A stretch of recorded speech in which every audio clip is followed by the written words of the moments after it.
과일은 사실 나무에서 달리는 설탕이다. 소비자가 과일을 선택하는 기준이 건강이 아니라 맛이 된 지 오래됐어요. 채소랑 같은 분류를 생각하셔 가지고 많이 드시는 거는 조금 위험하지 않을까. 영덕이를 사서 측정해 보니까 슴슴한 농도가 아니더라고요. 냉동 채소도 요즘 많이 나오잖아요. 뭐 저도 보면은 뭐 냉동 블루베리도 있고 뭐 냉동 아보카도도 있고 요즘에는 또 냉동 샤인머스켓도 있더라고요. 정말 많은 채소들이 냉동의 상태로 나오는데 신선한 채소를 먹어야 되는 건 다 알고 있고 그게 좋다는 거 알고 있지만 이게 냉동으로 되면 뭔가 좀 나쁜 거 아닐까? 뭔가 좀 영양소의 손실이라든지 뭔가 자연의 그 천연 그대로의 식품보다는 좀 덜하지 않을까라고 걱정하시는 소비자분들도 많은데 이 냉동 채소, 냉동 과일 어떻게 생각하세요? 저는 냉동 과일부터 말씀드리면요. 과일은 사실 채소랑 다른 분류라고 보셔야 됩니다. 채소는 '내가 채소 마음껏 먹는다.' 이런 분들 거의 못 봤던 것 같아요. '과일은 마음껏 먹을 수 있다.' 이런 분들은 정말 대부분이시거든요. 근데 과일은 사실 혈당을 많이 올립니다. 그리고 한 번 먹으면 멈추기가 어렵고, 그리고 요즘은 이제 과일이 단맛에 집중돼 있어요. 그래서 브릭스라고 하는데, 항상 뭐 과일 한참 나올 때 여름에 가 보시면 몇 브릭스 이상이라고 선전을 하는데, 사실 당도가 점점 올라가는 거거든요. 소비자가 과일을 선택하는 기준이 건강이 아니라 맛이 된 지 오래됐어요. 거기에 맞춰서 이제 농가들은 점점 더 몇 브릭스 이하는 출고 자체도 못합니다. 그래서 '과일은 사실 나무에서 달리는 설탕이다.' 이렇게 보시는 관점이 맞을 것 같고요. 물론 다른 가공식품과는 비교도 안 되는 좋은 식품입니다. 하지만 채소랑 같은 분류를 생각하셔 가지고 많이 드시는 거는 조금 위험하지 않을까라는 생각이 듭니다. 그리고 냉동 채소 말씀드리면요. 제가 책에서 꾸준히 일관되게 말씀드리고 있는 것이 매일 꾸준한 채소 섭취인데, 사실 신선 채소가 3 일이면 무르기 시작합니다. 특히 유기농 같은 경우에는 뭐 돌아서면 무르기 시작하거든요. 그러면 이제 의욕이 꺾이는 거죠. 채소가 짓물러 있는 거 보고 딱히 요리법도 생각이 나지 않는데 당장 먹어야 되는데 입맛은 땡기지가 않고, 수많은 경험을 하시다가 채소 자체를 드시는 걸 포기하시게 됩니다. 그러나 냉동 채소는요. 우리가 언제든지 채소를 먹을 수 있게 해 주는 유용한 도구가 됩니다. 영양을 따지기 전에 드셔야지 영양이 생기는 것이, 안 드시면 영양이 생기지가 않습니다. 냉동 채소 좋습니다. 제이비 올리버라고 영국의 유명한 정말 요리사가 있잖아요. 근데 영국 학교 급식이 정말 영양적으로 형편없었을 때 그 사람이 이제 급식위원이 돼서 영국의 급식 시스템을 바꾸는 데 일조를 하게 되는데요. 그분도 냉동 채소 적극적으로 활용하라고 합니다. 왜냐하면 안 먹는 것보다 낫기 때문에. 뭐 볶음밥을 해 주고 싶어 하세요, 어머니가. 근데 채소가 없어요. 그러면 이때 뭐 만두콩이랑 썬 당근이랑 옥수수 냉동해서, 요새 볶음밥용 냉동 채소 굉장히 많이 있거든요.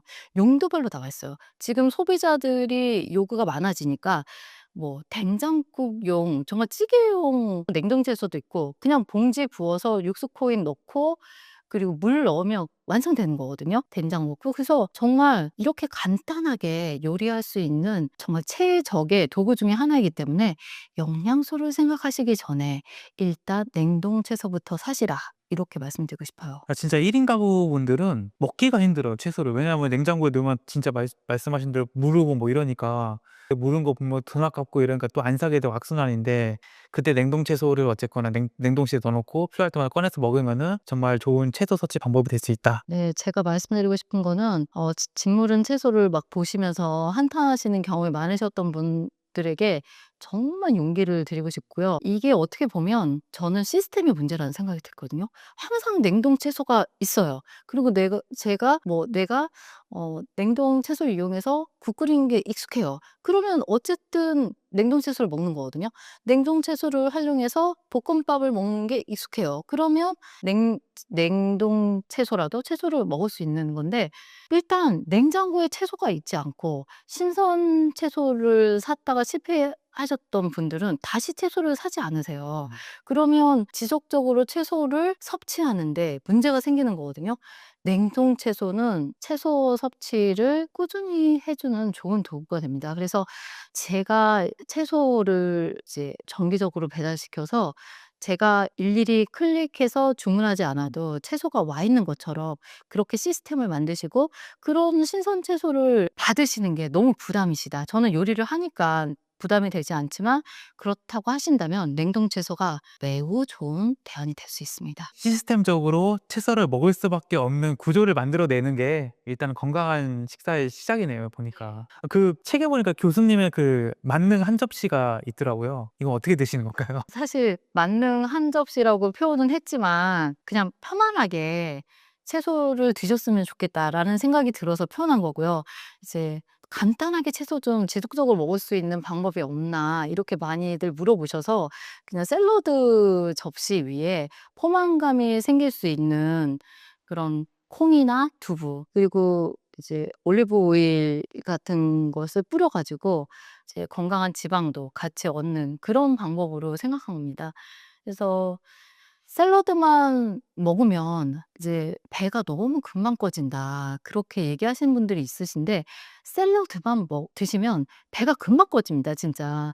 샐러드랑 같이 좋은 단백질을 섭취하시면 포만감도 오래 유지되고요.